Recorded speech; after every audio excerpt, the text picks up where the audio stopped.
Good morning.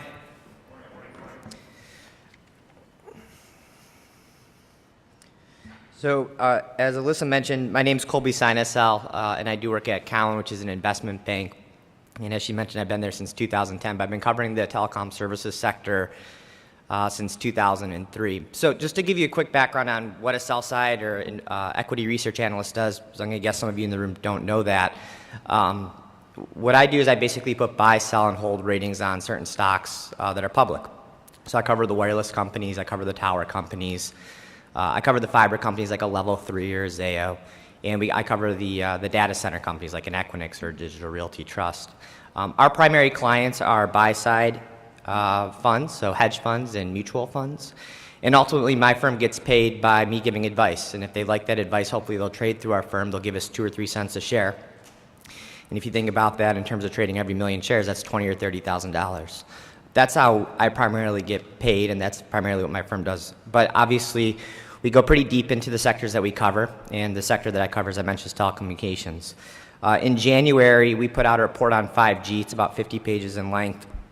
And really, that was the impetus for this presentation. I was speaking with Alyssa back in January, and she suggested that I come out and share with you what we learned. So that's what I'm going to do today. So in terms of today's presentation, I've broken 5G into 7 different aspects that I think properly frame out how to think about it at this early juncture. The first one is the key attributes.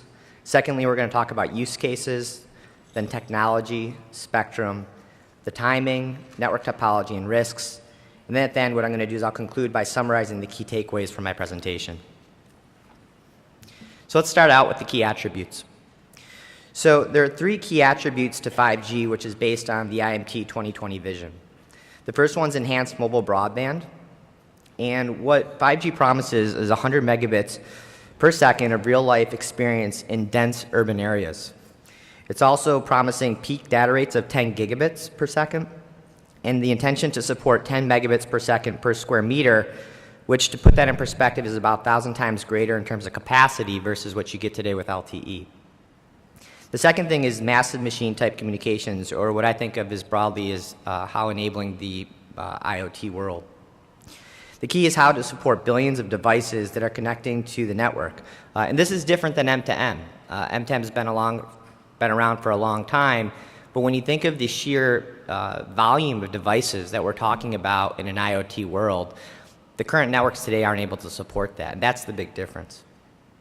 Also, these devices are going to be low cost and low complexity, and they're going to have much stronger battery life than what we have today.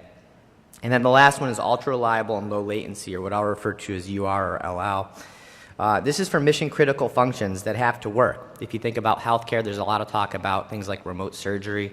If you think about emergency situations when people's lives depend on this, this stuff cannot go down. And making the network, that robust and hardened is something that needs to be factored in. I'd also point out that LTE today is about 80 to 100 milliseconds in latency, whereas 5G is expected to be sub 10 milliseconds. In fact, some people would tell you sub 1 millisecond. And that's what's going to enable the connected car to stop on a dime, opposed to stopping 20 feet from when it was told to. I'd also point out, just to put this into context, that this is faster than what it takes to blink your eye. And it's also, 9.7 milliseconds is below the realm of human perception. So this is going to be an instantaneous network, which is pretty impressive. I'd also point out that 5G is the first potential wireline replacement service. There's been a lot of debate that at some point the wireless networks could be as fast as wireline. 5G arguably could be that, and we'll talk about that a little bit further on. I'd also point out that while EMB is about speed, which will benefit the broadband experience on our phones, the UR and LL benefits or attributes, we're going to create use cases that go well beyond the phone. And if you saw the title of my presentation, Beyond the Phone, this is really what 5G is all about. Yes, your phone experience will be better, but this is going to go so much further. So, as I mentioned, 5G will take us beyond the phone. So let's talk about our first use case, and the first use case is going to be fixed wireless. Fixed wireless is the first 5G use case that will likely come to market. There's a lot of debate in the market about whether this will be successful. Companies like Vodafone, for example, have made public comments by their management that they're skeptical that it's actually going to work. And there's others out there as well that are skeptical, such as Google.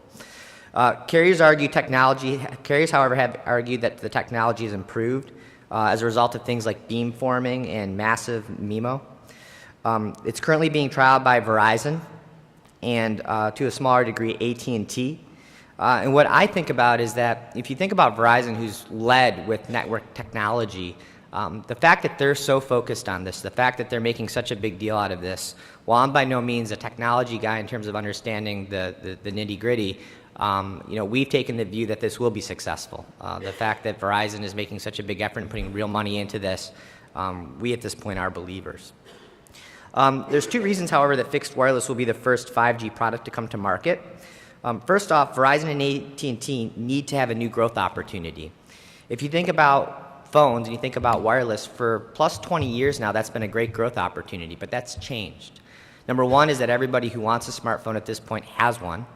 And secondly is that competition. T-Mobile and Sprint, as we all can appreciate, are much greater competitors to Verizon and AT&T today than they ever have been before. And that's limiting the growth that AT&T and Verizon now are seeing on their wireless side. So they have to go somewhere else. They have to do something to find growth somewhere else. I'd also point out that the way in which Verizon and AT&T are going about this is different. Verizon is pursuing a strategy which we refer to as thinking about new verticals, and AT&T is pursuing an integrated solution strategy. The thing with AT&T is by acquiring DirecTV and now acquiring Time Warner, they're going to create a video strategy that goes across devices, whether it's your phone, your tablet, your TV. The subscription will no longer be tied to your home. It'll be tied to you, the individual, and go with you wherever you want. That's a strategy that they're looking to execute on right now. Verizon, as we all can appreciate, doesn't have that.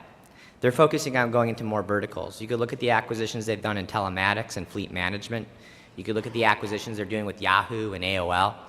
You could look at the acquisitions that they're doing in connecting the city. They're more in need, in our view, of fixed wireless than AT&T, and that's arguably why you're seeing them pursuing it in such a more aggressive manner in terms of the 11 trial markets that they're doing right now versus what you hear out of AT&T.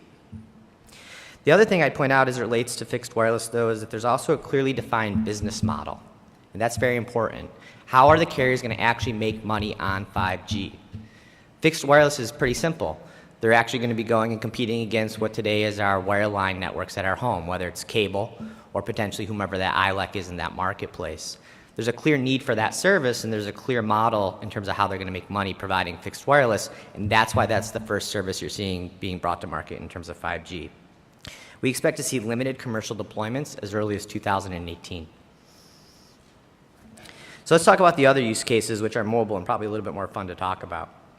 So 3GPP has identified 74 use cases for 5G that leverage the three key attributes that we talked about: EMB, MMTC, UR, and LL.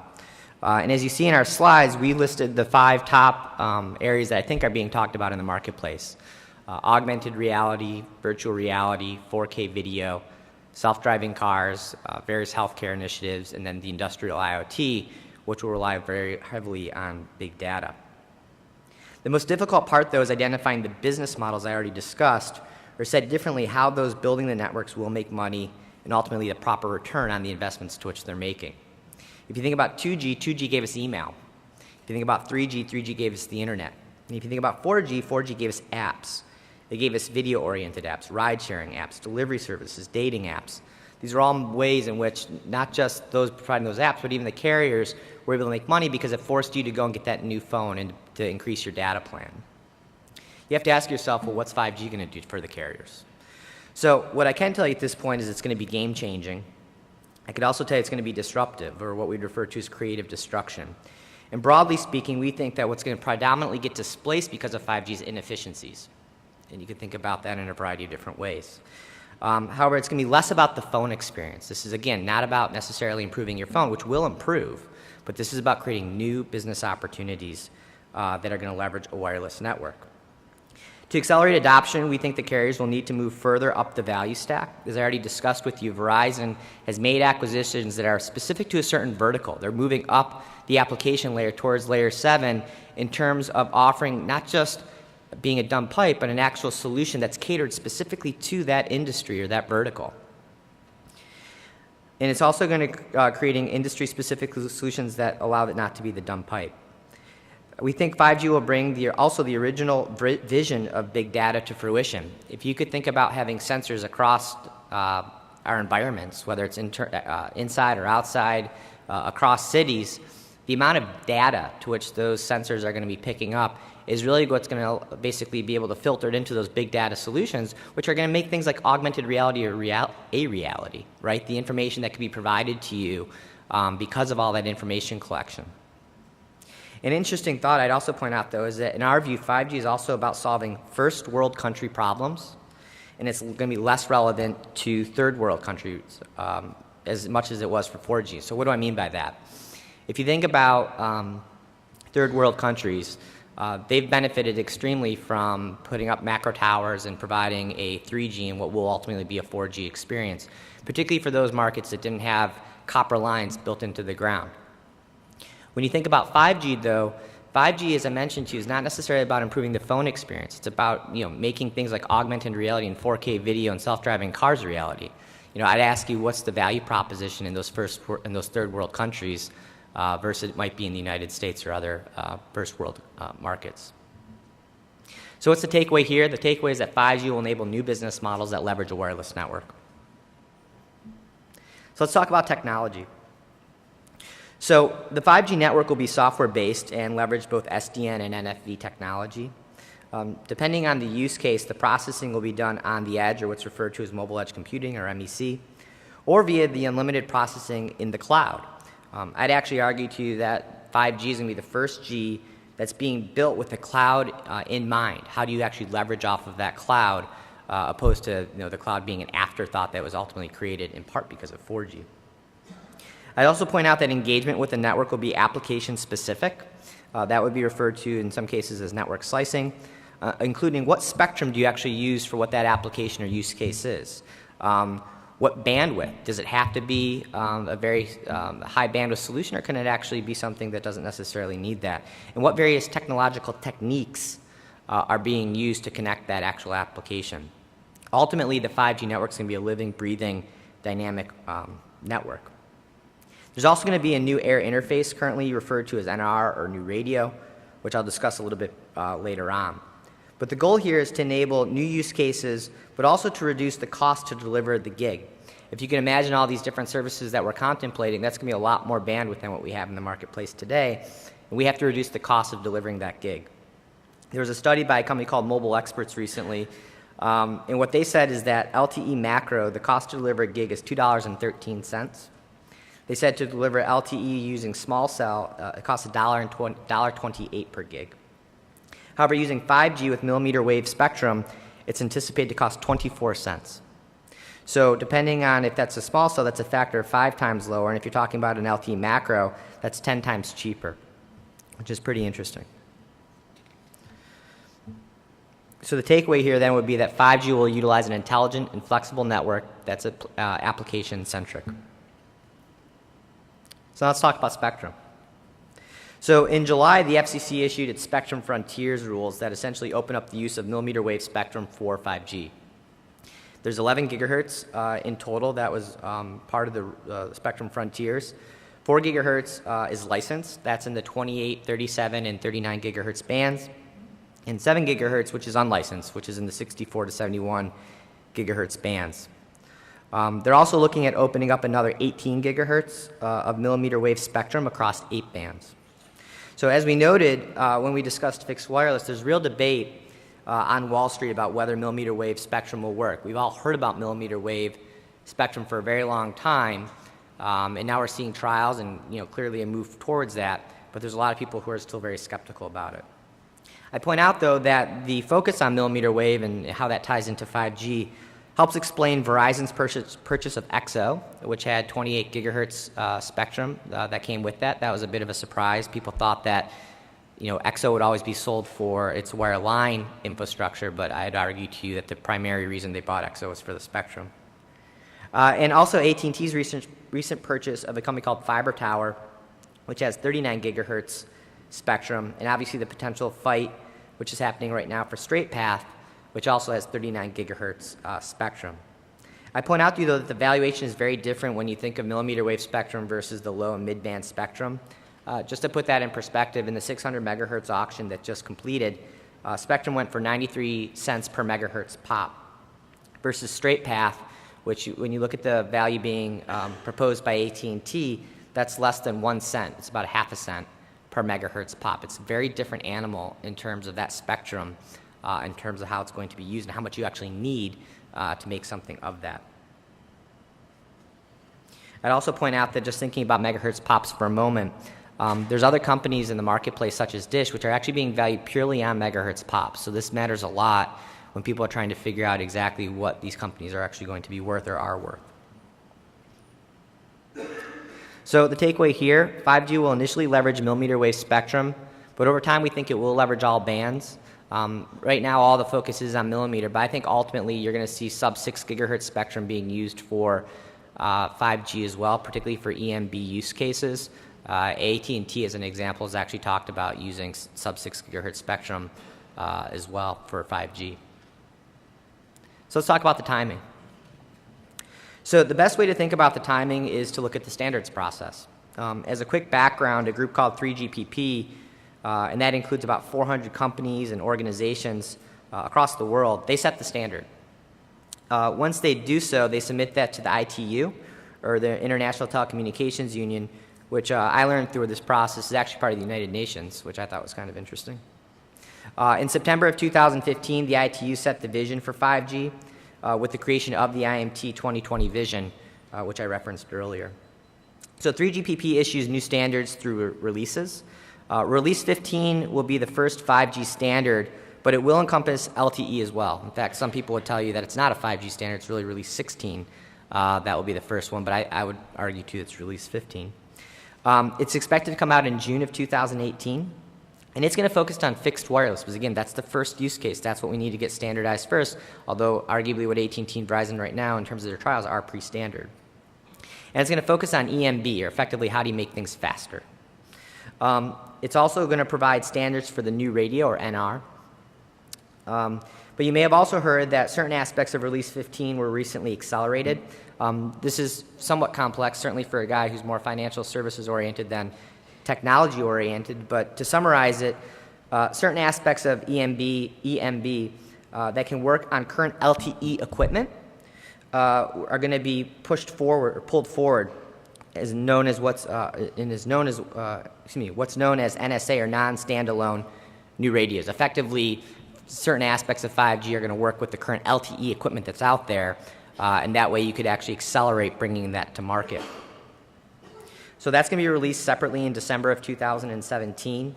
That means that the mobile EMB could be in the market as early as 2019 or maybe late 2018 versus previously 2020. So essentially we're going to see the EMB benefit before the IoT or the low latency benefits.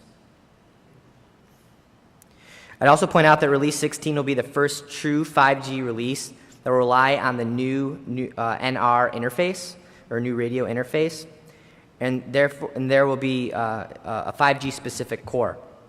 So really Release 16, which is expected in 2020, is truly when you see 5G kind of come to the market. So thus 5G will roll out in stages, but true 5G mobile offerings in the market are still a few years away. Lastly, I want to talk about the future of LTE. LTE by no means is dead. The way we think about it is as a G, or generational technology, lasts for about 20 years. 4G came out arguably in 2010. LTE is going to be around for 20 years, which will take you into 2030 time period, roughly speaking. When we think about 5G, we think about it as roughly coming out in 2020. It's going to be with us for at least, we think, 20 years, and therefore take us through 2040. I'd also point out, though, that when you think about the phone experience, LTE and LTE Advanced and everything that's going to come going forward, there's still a lot of reasons to have LTE out there, specifically for the phone experience. Again, in our view, 5G is really about going beyond the phone and making business cases that go that rely on a wireless network. So let's talk about the network topology, and I appreciate that this is a NEDAS conference, so you guys to some degree obviously are familiar with this. But to support the new attributes of 5G, we're going to need a new network topology. I think this is probably one of the most exciting parts of 5G. Networks thus far have been largely macro site centric. To put this in perspective, the 4 wireless carriers in the US each have around 50,000 macro sites. Verizon 2 days ago actually said that they have about 60,000. Lowell McAdam, the CEO, was on CNBC and he made the comment that they have about 60,000, but roughly 50,000 is a good way to think about it. 5G will rely heavily on small cells, however, and dependent on the forecast, we're going to need hundreds of thousands and likely at some point millions of nodes or small cells. Verizon said also on Tuesday that it wants to put 8,000 to 10,000 small cells in each of its markets. Assuming that they do that in the top 50 markets, that's 500,000 small cells for one carrier. Again, they have roughly 60,000 today. And in terms of small cells, they have 13,000 today. So there's a huge build out for small cells that's going to be coming over the next few years.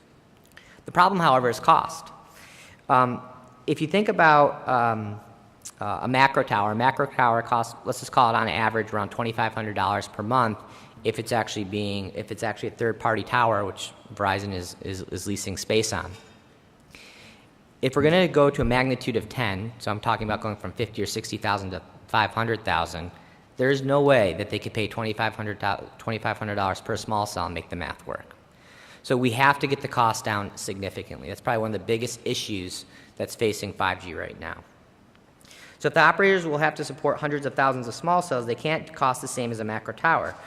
So, but the difference though is that unlike macro towers, the cost structure is not a piece of steel that goes into the ground. If you think about a macro tower, cost $300,000.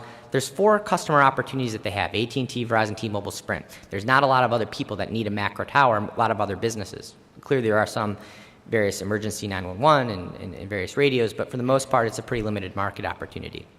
The difference though with small cell is that the primary ingredient here is fiber. It's not a piece of steel that's going up on a pole or to some magnitude. In fact, 80% of the cost of a small cell or more are actually the fiber opposed to the actual equipment that sits on the small cell itself. The good news about fiber though is that fiber has a lot of use cases that go well beyond wireless. Healthcare companies need fiber. Cloud companies need fiber. Financial services companies need fiber. Everybody needs fiber. So the good point here is that they could sweat the asset a lot better. So rather than have 4 specific customer opportunities in the form of a steel 300,000 macro tower, with fiber, and when you're putting in a network, for example, in Verizon, you're going to create a small cell network that has many, many more fibers than what ultimately Verizon needs. And then you're going to take those fibers and you're going to sell them to all those other various companies. That's what's going to allow them to get that cost down to something we think as low as $200 per node. And we think that this is also helping drive demand for fiber today. Carriers are starting to build out small cells in anticipation of 5G. What's interesting is that they're actually using LTE equipment. They're building the small cells, they're putting LTE equipment into the boxes, but the reason that they're doing that is that they could find a way to argue that the incremental cost of building these small cells today versus utilizing more macro towers is roughly the same. They're doing more with small cells today when the costs are fairly similar. And the reason is they're prepping the network for 5G. If you could have the fiber already in place, if you could actually have the physical space where that small cell equipment is going to go, whether it's a lamppost or something else, when 5G actually does come to fruition, it's going to be a very quick swap out. And you put the 5G equipment in, and they'll be ready to go from much faster than they otherwise would if they were just waiting to when the 5G is actually here. It's also evident in the M&A that we're seeing in the market, including deals by Crown Castle, including the most recent deal that they did for Wilcom. What they're doing is they're effectively repurposing those assets. They're taking what are fiber-based assets, which I'd argue have been much less used for small cells, and they're redirecting the primary focus towards small cells on a go-forward basis. What's interesting, though, for Crown Castle, just in case you're curious, is that Crown Castle publicly continues to focus just on saying that this fiber is going to be used for small cells. In our view, the reality is they're going to use that fiber to go after those healthcare and cloud and financial service and other opportunities and other customers that want fiber. The reason they don't talk about that more publicly, though, is that it would be dilutive to their valuation. If you look at someone like a Zayo, who's arguably a pure play fiber company, they trade at about half the multiple that Crown Castle does. If investors started to perceive Crown Castle as more of a fiber company, or at least a portion of their business as being fiber oriented versus generically wireless focused, It's very arguable that people would do what's referred to as a sum of parts valuation. They'd apply a specific value for the fiber piece, which would be low, and they'd provide a specific value for the wireless piece, which would be high, but the blend would be something much lower than what they're getting today as a pure-play wireless company. That all said, we still think that fundamentally you're going to continue to see Crown Castle, maybe behind closed doors, maybe they don't talk about it as much, continue to be moved more into being what we'd refer to as just a simple fiber company. I'd also point out that when you look at companies like Extenet, which was acquired a few years ago by a company called Digital Bridge, Extenet had a great small cell network. The problem was they didn't have a lot of fiber. And at least in our view, the issue that Digital Bridge has suffered from since then is recognizing that for them to grow that business the way that I think that they have anticipated, they need a lot more fiber. But with fiber valuations being pushed up by companies like Crown Castle, which is paying 20 times EBITDA, it's made it very difficult for someone like a Digital Bridge, which doesn't have that REIT status, which arguably doesn't have as low a cost of capital, to make the same types of investments, and in our view, they've struggled in that regard. And it's also evident in yesterday's news that Verizon has agreed to purchase 12.4 million miles of fiber from Corning over the next 3 years. So the key takeaway is that 5G will require a different type of wireless network topology. So let's talk about the risks as I start to conclude. So first off, as it relates to the risks, the first one I'd argue is standards. The good news is I think 3GPP is doing a good job with that, so I don't perceive that being an issue right now, but that's something that has to continue to move forward. Secondly would be spectrum policy. The FCC has done a good job thus far with its spectrum frontiers, although clearly more spectrum, particularly in the millimeter wave bands, are going to have to be made available. And at some point, we do think you're going to see spectrum in the sub-6 gigahertz bands made available for 5G also. We also then are going to have to see focus on the infrastructure, and said differently, we need to get the cost down. That's going to be a very critical component to enabling this world. Companies like T-Mobile, for example, at this point I think are very skeptical about the cost of bringing 5G to fruition. After that, we're going to have to start to focus on the ecosystem development. What are the clear business cases so that people can actually make money off of these very significant investments to which they're making? And then ultimately, we got to make sure that the market demand is going to be there, which is somewhat related to the ecosystem development. And then lastly is security. I'm by no means a security analyst. I don't focus on that space very much, but just in our conversations with people around 5G and what we read, I think security is going to be the biggest issue here. If you have a car or any type of mission critical solution that's out there, and that's hacked or that's put in jeopardy, that's going to have significant consequences, much more so than what we've seen thus far. So at least in our view, security represents the biggest threat to achieving the vision of 5G. So just to summarize, so first off, we think 5G will take us beyond the phone. Everything I've hopefully said today would suggest that. This is about creating new business models that leverage a wireless network. 5G will enable new business models that leverage a wireless network. There you go. 5G will utilize an intelligent and flexible network that's application-centric. I think that that's going to be really interesting in terms of the technology that actually goes in, and some of the things like SDN and NFV, which we've talked about now for a few years, I think with 5G actually gets brought to fruition. 5G will initially leverage millimeter wave spectrum, but over time it will leverage all bands. That's evident right now in some of the stuff that's going on in the current market, such as the bidding for STRP or Straight Path. A true 5G mobile experience is a 2020 plus event. Probably one of the biggest, I guess, surprises I would have thought when we did this analysis late last year, which ultimately got published in January of this year, is that for all the talk there is about 5G, in fact, your keynote right now is on 5G. 5G is still many years away, but it is going to come out in stages. You're going to see fixed wireless. You're going to see branding around 5G arguably as early as maybe this year, but probably next year. But the true 5G mobile experience is still arguably 3 or 4 years away. 5G will overlap and run in unison with LTE through 2030, if not longer. Again, we think LTE stays around for a long time, particularly as it relates to how people utilize their phones. 5G will require a different type of wireless network topology, at least from the companies that I cover. This is proving a huge investment opportunity. And then lastly, security represents the biggest threat to achieving the vision of 5G. So with that, I'll conclude. Thank you for your time, and if you have any questions, I'm happy to take them. Thank you.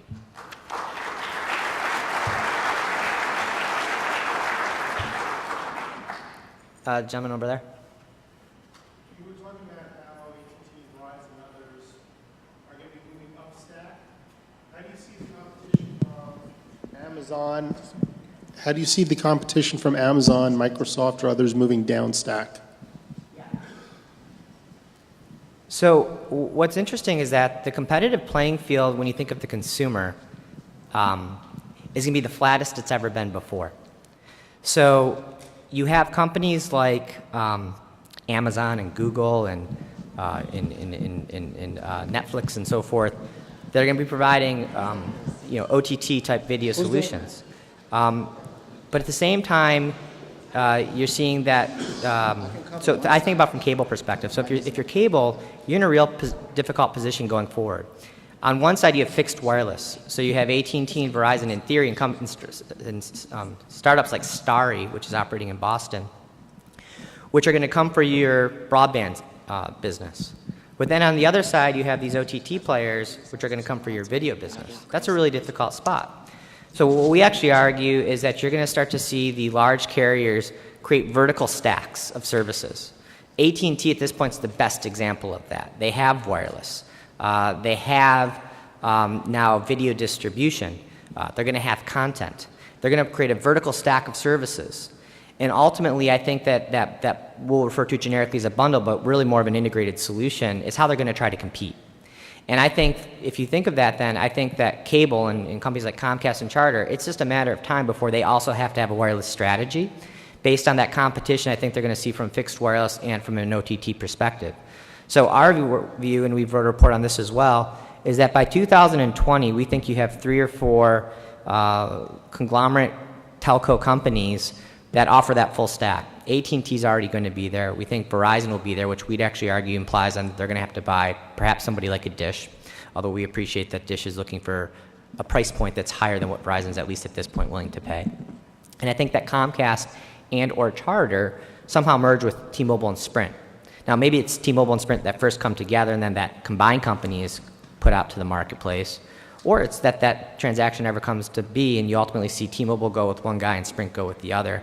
But I think ultimately if you look at 2020, while the underlying technology in terms of how they deliver a service might be different, the product set in terms of services are going to be very similar across those companies. Hopefully that answered your question.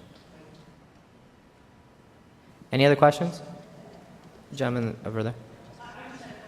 You talk about the network slicing in the design, in your diagram there, of how different applications and services are not going to be unitary like it is today with LTE. It's a standard broadcast, a standard use, et cetera. How is that? Can you just expand on that a little? Sure. So if you think about the latency that would be required for the connected car, right, stopping on a dime, versus potentially the latency for some type of industrial IoT solution, they don't both need that same level of latency. If you think about 4K video and the sheer speed or megabits are going to have to be provided to enable that service, again, going back to IoT and what might be required from a megabits perspective to enable that solution, because it's really not about the speed to connect IoT, but how do you support billions of devices, the magnitude of devices. The network's going to recognize that, and the network's going to know that they only need that much speed, so don't give them more than that because it's a waste. You know, don't give them that latency because it's a waste. And I think that the network's going to be dynamic in recognizing what to allocate to others based on their properties and what they need.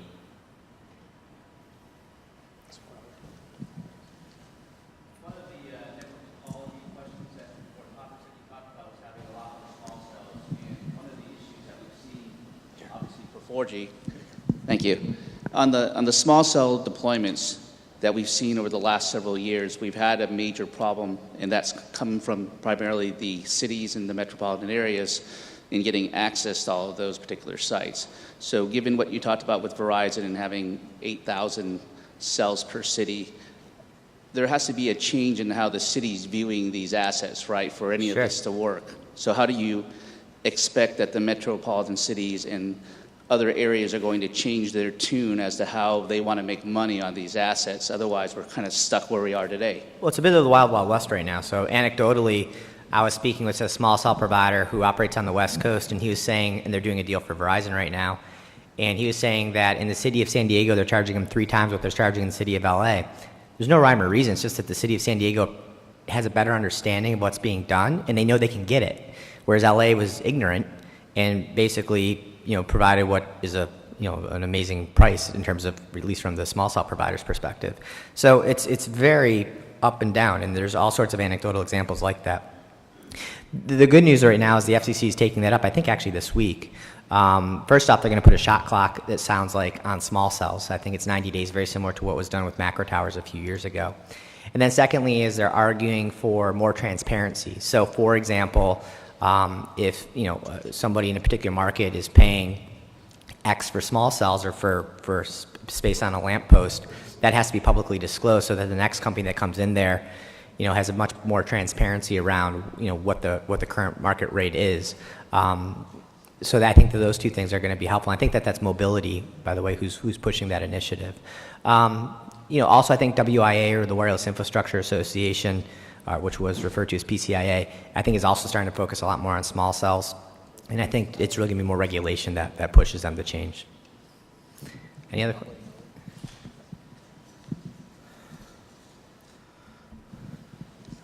So the way that we get our data seems to be consolidating as well, where you used to be able to get information through your carrier on your phone, and then you would get Wi-Fi at home through Comcast or any traditional cable provider. With there being risk to net neutrality, are some of the players in this market seeing the additional revenue from being able to charge that side of the house to help pay for the delivery of 5G to customers?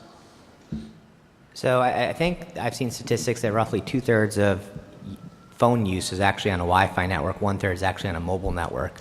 So you're right, a lot of that is being done by the actual wireline providers, if you will.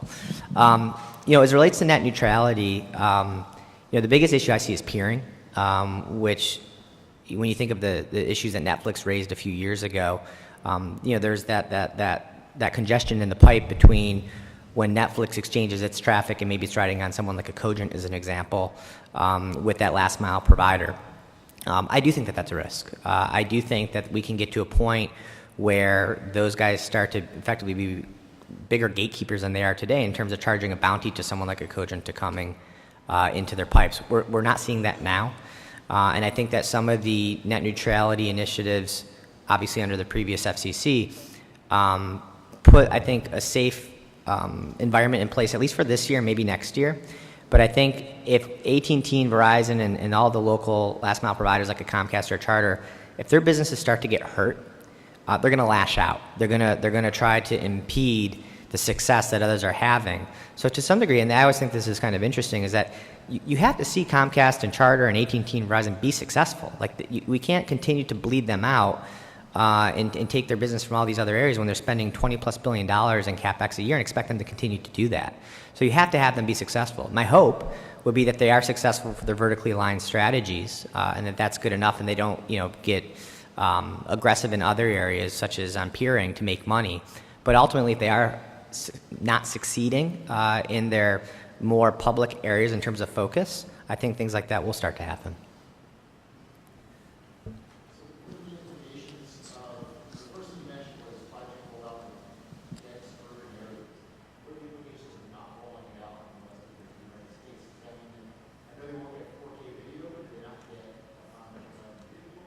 Yeah, I think you're going to see it kind of bleed out. So you're going to see it in first dense urban areas or big cities.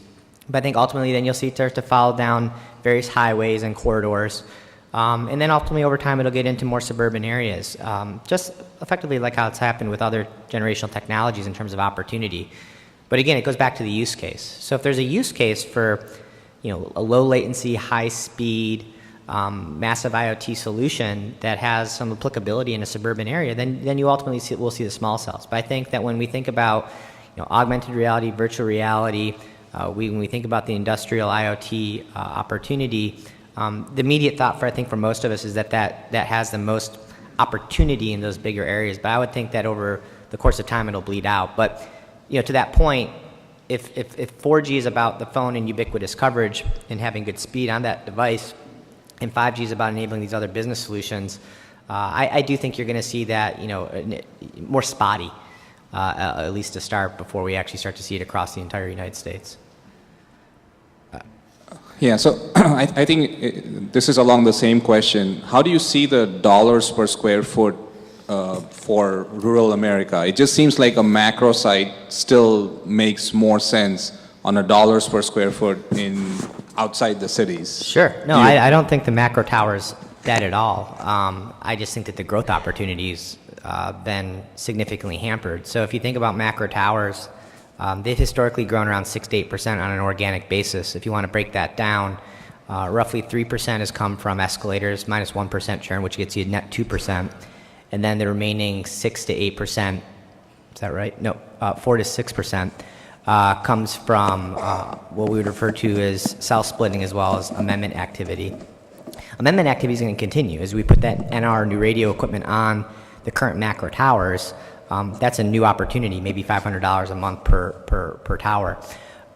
However, the cell splitting situation is kind of dead, or at least it's going to have a significant drop off. And roughly 50% of that 4 to 6% has come from cell splitting versus amendment activity. And that's because we as a society, as a country, have enough macro towers out there at this point to cover most areas. That roughly 50 or 60,000 number is going to bleed up, but it's not going to go up on a hockey stick curve like you're going to see small cells. So macro towers on a go-forward basis, I think, are going to have lesser growth than what they have in previous generational upgrade cycles. With all that said, more specific to your question, we'll continue to put more macro towers in rural areas. In fact, when you look at what AT&T is going to do with FirstNet, part of the requirement is to put cell coverage into areas that don't have it today. So there will be new macro towers going up. I think that will be more from a phone experience perspective. But ultimately, I'm probably thinking 10 years from now, maybe you have small cells in some of those areas as well, and they very well could be on a macro tower just at a much lower height than what the macro signal's at. I'm being told to stop. Thank you very much for your time. I really appreciate it.